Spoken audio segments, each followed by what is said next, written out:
পরের দিন সকালবেলা আমরা বেরিয়ে পড়েছিলাম গ্রামের পরিবেশটা দেখার জন্য। আর এদিকে দেখতে পাচ্ছ আমি তো পুরো মাওবাদী সেজে বেরিয়েছি। কারণ আমার ভালোই ঠান্ডা লাগছিল। তো রাস্তায় যেতে, যেতে দেখলাম যে একটা বাছুরকেও সোয়েটার পরিয়ে রেখেছে। কারণ ঠান্ডাটা ওদিকে গ্রাম্য এলাকায় ভালোই ছিল।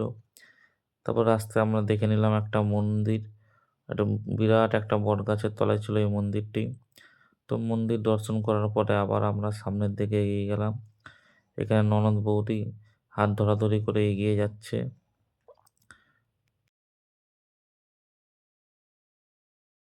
কিছুটা যাওয়ার পরে ননদ বৌদি একটি বন্য ফুল গাছ দেখতে পায়। তো সেই ফুল নিয়ে তারা গবেষণা শুরু করে দিল। এই ফুলটার নাম কি?